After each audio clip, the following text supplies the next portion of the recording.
There are now enough elected votes in Congress to release the Epstein Files.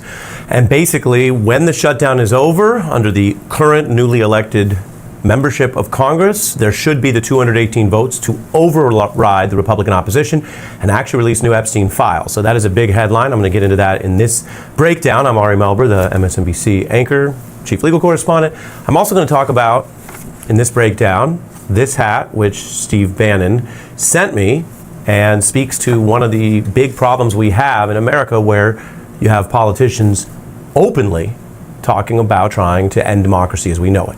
So I'm going to get to that in this breakdown. But we begin with the Epstein Files, and we actually are at a turning point which, but for the government shutdown, would mean that we have now the votes in Congress to see the rest of what DOJ under Donald Trump is hiding about Epstein. That's a major development. There are basically very few ways in Congress to get something for a floor vote without having leadership wanting it. That's just how the congressional rules have always worked in the modern era. And so the Republicans under Speaker Johnson have gone along with Donald Trump to hide any new release of Epstein Files, material from the case, material that could be meaningful and important for the public to know, or even raise questions about how he died, what other avenues and leads were not pursued. And so that's usually where these things stop, and the Republicans, backed by Johnson, have tried to stop things there. But there are now 218 elected votes to release the Epstein Files. What does that mean? It means that there's a discharge petition, there's a lot of congressional language about it, and basically because of this new special election, there has been a new member of Congress elected that's going to join and would be that last final vote that they were waiting on because they had to a 17. Mike Johnson is trying to buy time and is refusing to seat that person, Congressperson-elect Grijalva. There are now lawsuits on that. I'll say just briefly because that's a new kind of development. The precedent is not very good to get the courts to interfere and sort of fast track seating that new member of Congress. Johnson is not seating her and says that when the government reopens, he will do so. That's a lot slower than he's seated other members who were newly elected in special elections in Republican districts, basically with the Republican one. But it's not necessarily automatically unconstitutional. And the courts, I can just tell you, generally don't like to jump in and get involved. They have off-ramps to avoid it, political questions doctrine. You have to go all the way back to Adam Clayton Powell, the Harlem congressman who did win an election, and the Congress was trying not to seat him, and the Supreme Court basically intervened. But it's rare. What does that mean for the Epstein case? It means that you may not get any action on this till the government reopens. If Congress is not forced by the courts to do something, then however long the shutdown goes is how long this goes. I want to touch on what the Epstein Files could actually yield, and then turn in this breakdown to the talk of Trump 2028, which is blatantly unconstitutional, illegal, tantamount, similar to a coup, if you actually try to get a third term for any president. But on the files themselves, all we know is that the Justice Department under Trump has backtracked completely and broken the vows of what was the claim by both Donald Trump as a candidate and the people he put in charge at DOJ and FBI that they would quickly release these Epstein Files, and they haven't. So what's actually in them is itself obviously unknown. This could be, and I want to be clear, a case where everyone's excited to get them, and if you actually got the files, there might not be anything all that substantive or interesting. But one reason that is not currently the best guess, and that's all it is really is a guess, is that if there was some easy tranche or pile of files that didn't have anything really hot in it, and there's been this much pressure and Trump had campaigned on releasing it and Bondi had reviewed it, well, then it might be in your interest, legally, politically, and otherwise, to just release it, maybe with some redactions, and then you could say you have. So the reason, which is speculative, that many people, legal experts, people who follow this case, even putting aside politics or conspiracy theories, the reason a lot of people think there might be something in it is that A, they're acting like there's something in it because they're going so far and taking heat and risk to hide it. And B, there's been reporting in the Wall Street Journal elsewhere that there's already some things that are interesting, like Donald Trump's name recurring, which doesn't mean legally that he's accused of wrongdoing or did anything wrong pursuant to this case, but it does mean that the Journal has sources, they say, standing by their reporting, that implicates him in it in some way. We don't know whether that actually is based on his prior social history and dealings with Epstein back in the day, or more recently, the fact that he's the former president. Remember, he was the president overseeing the Justice Department when Epstein suspiciously died in prison. There's also, I'm just looking at some notes I wanted to get into in the breakdown, there's also these big questions about blackmail. Trump's own cabinet official, Lutnick, kind of got everyone all excited and outraged again when he said that Epstein was clearly blackmailing people. Well, if he is at all correct, and he knew Epstein personally and is in the Trump cabinet and has more sources and than a lot of people. If he's at all correct, that raises the question of why the DOJ, under both parties, by the way, because there was time to look into this, both in the original period, in the DOJ period after Trump left office, that's the Biden era of Merrick Garland, and then again recently, why hasn't any DOJ pursued those claims in those potential cases? Blackmail is referenced in the Pam Bondi, a very controversial, very kind of thin 2-page memo that says there was nothing to see here, no cases. But these files, if they name, for example, people who paid Epstein a lot of money, sometimes in very suspicious circumstances, then did they look into a blackmail case there? Did they look into whether people were either victims of extortion or were participants perhaps in an alleged conspiracy? Sometimes if you're being blackmailed, you could be innocent of any crime. Other times it could be a crime, allegedly, that's being used to blackmail the person. So these files, if they even make vague or possible references to that action, that type of activity, that action, that's something that the DOJ would be pressed on whether they should have investigated or should now. And then Epstein's death conditions.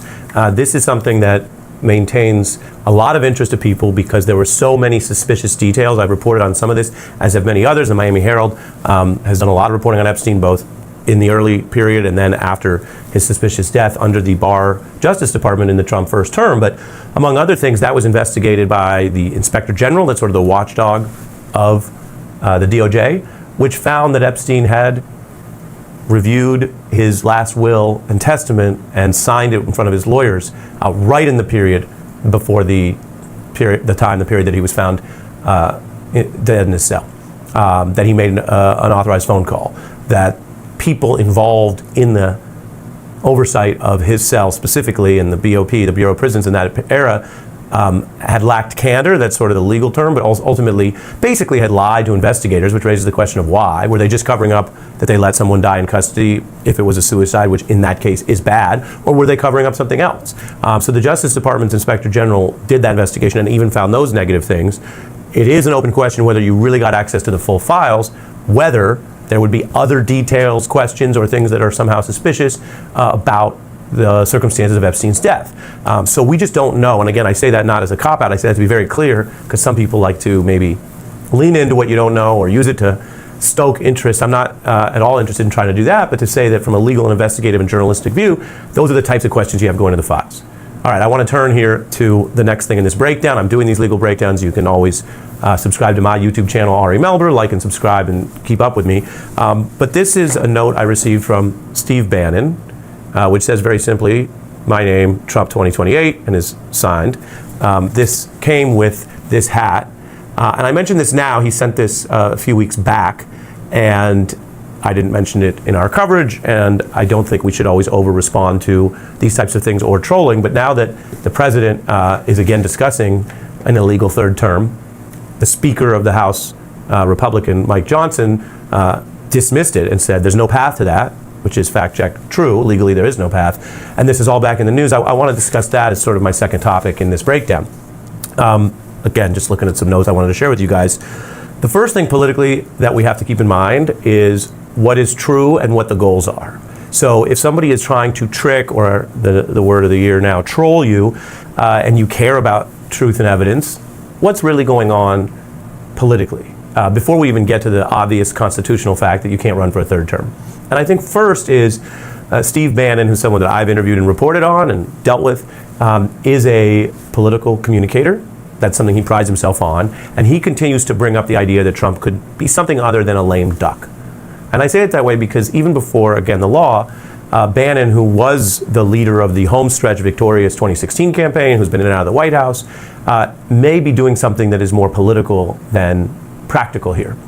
Meaning, whether or not you get to an attempt to hold power past 2028, which you have to take seriously given everything going on, and I'll get to that. First, you have to look at what is often called in political science the Overton window, which a lot of people know about, but it's basically the idea that if this is the realm of what is accepted, sort of traditional or conventional ideas in political debate, and boy has that changed lately, but if this is the idea that you want to go and shoot out of that, you want to be putting ideas over here to expand the window of what's acceptable.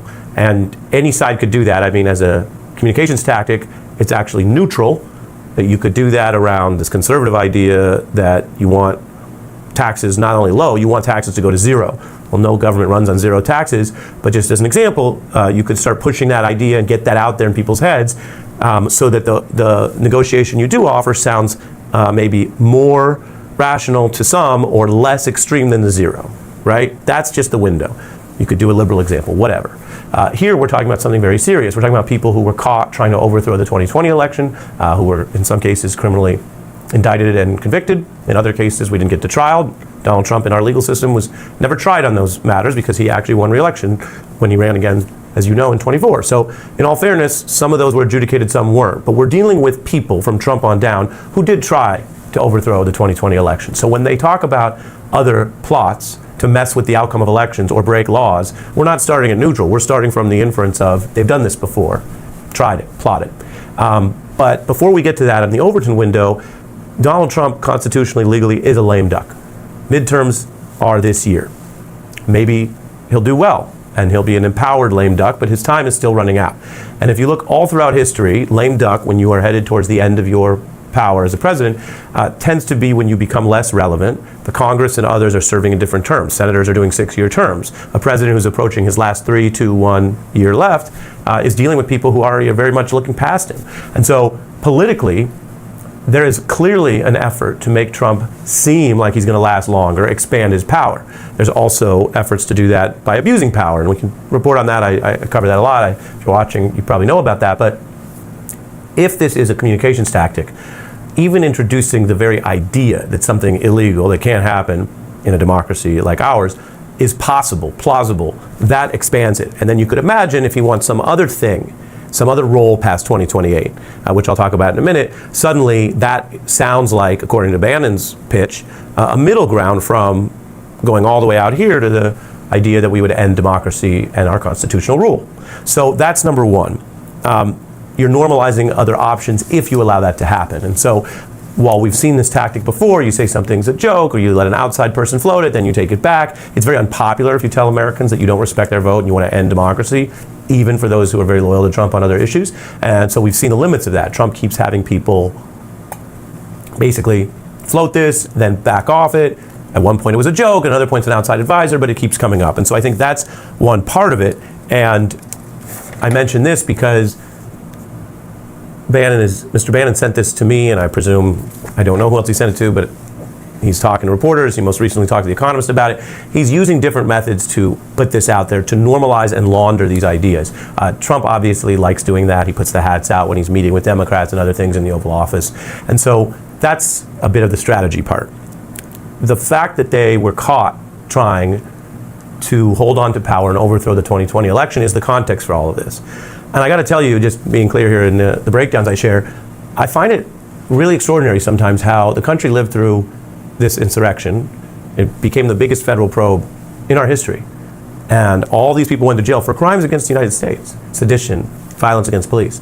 And Trump, of course, let them all free on the first day in office, something that J.D. Vance and others said he should not do even after the election, because that's how extreme it was. And I'm just sometimes noticing that maybe because it's negative, traumatic, or there's so many other things going on, people really seem to try to put that aside. People either because they want to sort of normalize the world we're in, or they don't want to think about it, or they want to focus on other things. But that's the baseline for all of this, whether you're talking about the rule of law, or this hat and where it fits in, or political violence. There was political violence on January 6th, famously. I actually wrote an essay about this. This is, of course, before the 24 election, that it was called the coup conspiracy. And it was one of the versions of the January 6th report. And I always mention, you don't have to buy this. You can go download the January 6th report and read that part for free online. But I did chart in there something that has sadly remained relevant, which is how many people around Trump did try to overthrow the results of the election. And some of the plots they pursued that failed are more important now, perhaps, than they were then, because he did lose, and we did transfer power on the 20th, and it seemed like a different moment. So you have to remember, he tried to get Sidney Powell to use the military to go after ballots. They just failed. Giuliani warned they would end up in prison if they actually did try a kind of military-style coup, and that was abandoned. They tried to do fraudulent electors, which was seen as very far-fetched. The idea that you would go into Congress the day of the January 6th certification and just, wave around some paper and say, no, actually the state we lost, we won, and that would somehow help members of Congress overthrow the election. Now that failed. They even tried to give some of those papers to Mike Pence, who was not going to join that kind of coup. But I mention that all now, not just as history, but to say that when they're now talking about a third term, that might not be the way he holds on to power, but it could be one of several ideas or plots that is being tested and pursued. And by the time you get to an election, if they do hold on to Republican power, maybe that's good enough, quote unquote, for Trump. But if you imagine a scenario in 28 that looks more like 20, where the party has lost power and they're looking for a way to hold on, either directly through Trump staying in office as the outgoing president or by claiming that the losing Republican nominee won, you can imagine several of these different plots. Now, in this report, I actually went through several of them, and several were public, and so they've been documented. Looking towards 24, there are already these sort of seemingly, I want to say, unlawful ideas to circumvent what is obviously the limit on the president serving 2 terms. Doesn't mean much if you say he can't serve 2 terms and then you call him, Mr. Extra President, and he's still in office, but you have some different titling. Obviously, if he's holding on to power and breaking the Constitution, he or any politician, then that's that. But one of these sort of out-of-the-box, probably unlawful ideas was, what if he ran as vice president and assumed the presidency? Or you could imagine in the same scenario, because Trump addressed it this week, so I'm just responding to the discourse that's out there. You can imagine a scenario where the president has a different name, and the vice president is the former president, but starts trying to basically carry out the duties of president. So it's just a little switcheroo. There are a lot of reasons why the military shouldn't take orders from someone other than the commander-in-chief, and the Supreme Court should back that up. But you can imagine those things. Now, Trump ruled that out. He said that was, quote, too cute. But again, when you're dealing with people who were caught trying to do this once, and they're now both publicly laundering these ideas and perhaps, and there's a group, Third Term Project and others that are looking at this, trying to figure out these ways, then yeah, I think you have to take that seriously. Now, I mentioned all the plots that were discarded. When you look across world history and other semi-constitutional, semi-democratic systems, there are other ways that you could try to circumvent a constitutional limit, a term limit or a limit on one ruler's power, without simply running them for a third term out in the open or running them for more positions. I'm a lawyer, and there are quite specific examples that would potentially be more enticing for the Supreme Court to approve than just saying you want a third term and you're blatantly breaking the law. Now, I'm not going to brainstorm or list those for some would-be autocrat right here. There may be examples that people around law and constitutional history could think of. There may be some they can't. But in the same way that in reporting, we don't disseminate step-by-step instructions to make an illegal bomb. I'm not, as a lawyer who's again written about this and wrote the coup conspiracy essay and has interviewed a lot of these players, but on both sides, I'm not going to actually give you all those steps or release them in public. But I don't think it's a spoiler or secret that there are other steps, and so we should all be quite vigilant, those of us who still care about the rule of law and democracy in a nonpartisan way, as this is all being brainstormed. The last point I want to walk through, again, this is in my report for you. If you're watching, maybe you're still interested, but here's the last point. How would this actually work if we get closer to them really pursuing 28? Well, the first thing that would happen is you would actually see a candidate like Trump, if they're really going to test whether they can do it, try to declare that he's running for office. We still have laws in this country about how the money is organized and how you get on the ballot. We have states, some run by Republicans, some run by Democrats. And so the first test point in the courts, if Trump literally pursued a third term, would be to declare he's running for one and try to get on the ballot. Legally, under the law, constitutionally, he'd be ineligible. That's what Speaker Johnson said, no path. That's what members of the Supreme Court have referred to in past cases, because there have been many cases on term limits where they're enforced, although no one has been as brazen as to try to just run for a third term since the Constitution got the 22nd Amendment limiting it. And so if he tried, you would quickly have a case on that, and the lower courts would rule against it, because there's clear precedent. The Constitution bars you from any third term as president. The Supreme Court could just leave that stand, and then he literally wouldn't be on the ballot. So it would be a big public loss, and kind of humiliating for trying to become a dictator and losing that way. Or the Supreme Court could take the case and affirm it, or you can imagine, is there a world where this Supreme Court changes it it's really a matter you can't predict. You can show that Justice Barrett, who was even appointed by Trump, recently said, well, the 22nd Amendment is the answer on that, which is bad news for him. That's a no. Justice John Roberts doesn't show any interest in breaking the Constitution like that we've seen. So if you're counting votes just based on that, it doesn't seem they would do that. And that's how this would be tested if Steve Bannon is being serious and not just trying to broaden the window, and if Donald Trump thinks that this is something he should actually pursue. So the first test of this would come then, and all evidence suggests that wouldn't get very far in the courts. The backup alternate, which Bannon and others are alluding to, is maybe there's some other way, whether Trump calls it cute or not, to try to see whether you can hold on to power, stay in office, somehow share power, etc. So I don't see it as our role as lawyers and journalists to publicly outline all those steps. But I do think when you look at the 2020 plots, which ranged from valid lawsuits, which they have every right to file, and they lost, and the Supreme Court didn't see any case that challenged Trump's loss, so they never took a Trump-Biden case in 20, to things they did that were questionable, like the alternate electors. In the beginning, you're allowed to line them up, but by Jan 6th, after you've gone through the process, you can't just commit elector fraud. That's why some of the lawyers got in trouble. To the military plot I mentioned, which failed, to having states meet to override the voters in their own state. That's something they tried and failed to do. You might remember Giuliani giving presentations, to what ultimately happened, which was the hijacking of the certification process. They actually delayed it. They actually committed crimes, you remember? They actually, according to the juries of the United States, committed sedition. If all of that went that far, again, not talking about only Trump, who was not convicted of those things in fairness, but others around him were in service of trying to overthrow his loss. If all that already happened, then yes, we should take very seriously ongoing public or semi-public discussions about how to keep Trump in power in 28, even if the president currently says he doesn't want to do it by running for a third term. So be vigilant about what we know about the past to protect the democracy in the future. Thanks for watching. You can always subscribe to my Ari Melber YouTube.